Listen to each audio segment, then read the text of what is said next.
What's going on, dudes and dudettes? So yes, the Chargers did sign an outside linebacker in Derek Tuska.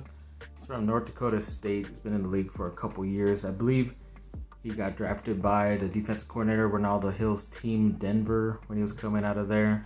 And he went to Pittsburgh for a year, so he didn't really stick around that much. But the Chargers did claim him off of waivers, so they kind of had some high priority on him. So they really liked him. So we'll see what he can do. Maybe he can fill in for Joey Bosa a little bit. I know they're probably going to go with more Chris Rump instead, who's already been on the team, but see what he could do. Then they also placed Jalen Guyton on injured reserve because he tore his ACL, so that's not very surprising at all. So that's a little bit of news with the Chargers. There will be more coming up soon. And also an ex-USC player, Rick Nakosevic. I always thought it was something different, Rakusevic or something else, but when he was with the team, that was like around the time when they were starting to get a little bit better, a little bit more talented, but he was still one of the better big men on the team at the time, and he's just been killing it overseas. I think in his very last game, he had like 45 points and 25 rebounds, so hopefully that gets him an invitation to an NBA team at some point, whether it's this season or the next. But yeah, I think he's a guy you could take a chance on at the end of your bench, be able to play for you. So we'll see how his career goes coming up soon. Then when it comes to more Chargers news, yes, they placed both Joey Bosa and Rashawn Slater on the IR list. They aren't officially ruling out Bosa. They think he could come back within a month and a half or so, but even by then, depending on how good the Chargers are, because they technically are going through a part in their schedule that is winnable in most of their games, but for some reason, of course, it's the Chargers. They will probably end up screwing up and going 500, winning the same amount of games and having the same amount of losses at the same time. So by the time he's coming back, so he might not end up coming back, especially if the Chargers are out of the playoff picture. Then they also signed a wide receiver, Jason Moore, and a tight end, Richard Rodgers, to the active roster while putting those two guys on IR. So there's two more spots, but it's kind of weird because I know Jason Moore has been around. I think he got drafted by the Chargers. I could be wrong, but he's just been on the practice squad, and Rodgers was an ex-Green Bay Packer, never really made it anywhere else. And I knew he was on the practice squad, but I know they didn't lose a tight end, so I don't know why you sign a tight end to the roster unless they think he could be a receiver-ish type of player, but I always think they should go somewhere else than with most of the guys they have on their practice squad or who they like so far. But I don't know. We'll see what these guys can do. Should be interesting, I guess. Then the Anaheim Ducks signed a player in Tyson Hines to an entry-level deal, so he's most likely not going to play anytime soon. They're just going to take a look at him for the next couple of years, see what type of young talent this dude has. So we'll see what he can do. Nothing really too big there. Then the Chargers also signed another wide receiver, John Hightower, to their practice squad. He was most recently with the Philadelphia Eagles, I believe. I don't remember if he is the same guy from Boise State. I know he said he went to a community college, so I don't know if it's the same dude, but it could be. You never know. And I don't really remember him doing much with the Eagles anyway, so once again, it's another signing that really doesn't make sense if you're trying to replace guys like Keenan Allen or a deep threat guy in Guyton. So I don't know what the Chargers are doing here. Then when it comes to Drake London, yes, according to PFF, according to their stats, they rank him as an 82.5 overall offensive grade as a rookie. So that's the highest out of all the rookies that they have in their system. So that's pretty cool. The ex-USC guy getting some love analytically, but like I said, he's on a crappy team. They have been in every game. I think they've lost every single one of their games. Maybe they could have won one, but yeah, it just sucks playing for the Atlanta Falcons. And then Peacock/NBC is doing a mini docuseries on, obviously, a show I used to watch when I was little, a lot to Barney, but I guess it's going to be called I Love You, You Hate Me. So it's going to be some type of weird behind-the-scenes stuff that happened, and more, I think, about how a lot of parents of children that really hated the show and a lot of death threats, something like some crazy shizzle like that. So it could be very interesting to see. Never really heard about it that much or even at all when I was younger at the time or even in the past couple decades. So it could be an interesting thing to check out.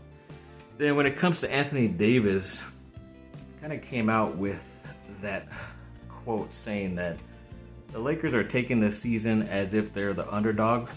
So yeah, even though they have all these good enough players and could maybe make a trade to get Westbrook out of here to get another couple good players, they still feel like they're the underrated team and nobody's really counting on them to even make the playoffs, which is pretty crazy. But I guess they're going in with that type of mentality, which is always cool, but you gotta stay healthy too. That's what helps out the most. That's why the Lakers have been in the spot where they have been, because they have not been 100% healthy. And even LeBron came out saying he didn't really call out AD, but he did say that he wants him to be the main offensive vocal point. So he's the number one option offensively. And it's kind of weird because some days you hear AD's going to be the top defensive guy on the team, then he's going to be the top offensive MVP. So I don't know what the heck they really want to do with him. I don't even know if his body could handle all that load work, but I don't know, maybe LeBron's going to try to go for Defensive Player of the Year this time around and maybe not try to score as much. You never know. So we'll see. That should be coming up pretty soon, the NBA season. And then a USC center freshman for basketball. It's a tough last name. Vince Uwuchukwu. I think that's how you say it. He's a really talented dude. I believe he was a 4 or 5-star guy, but I believe back in July when they were doing some of their practice off-season drills, he apparently had a cardiac arrest, so pretty much like a heart attack.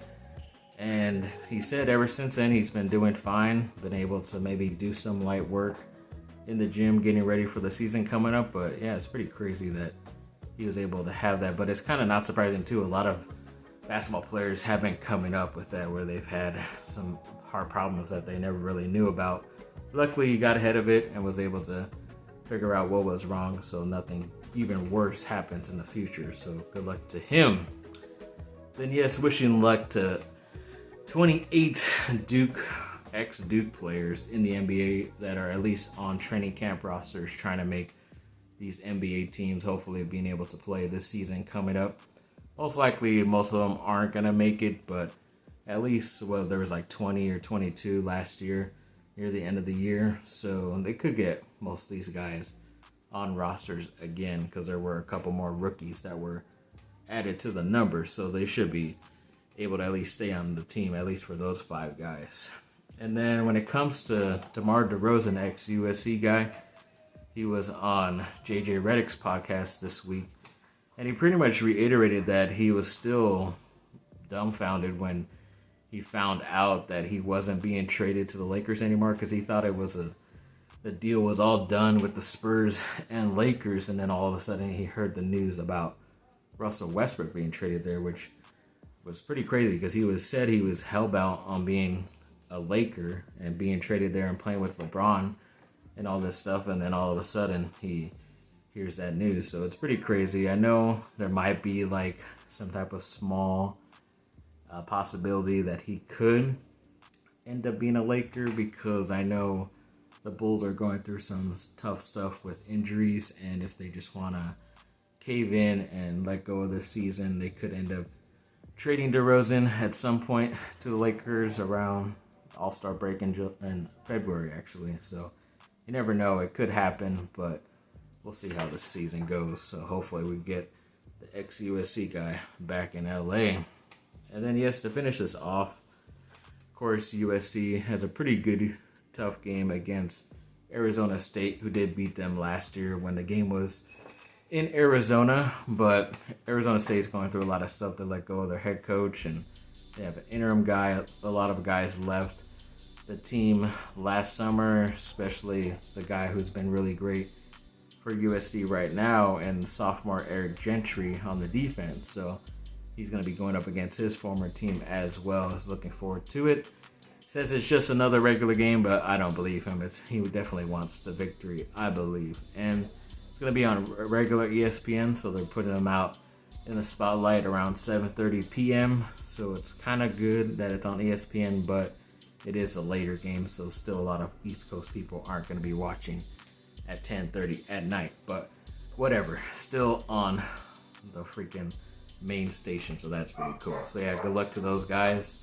Fight on. They should win this game. I think they're like 23-point favorites, so they should win by quite a bit of scores, but you never know because it is a running type of quarterback, so he could cause them fits. So hopefully that is not the case. So yes, thanks for watching, people. Like, subscribe, comment down below. Let me know what y'all think.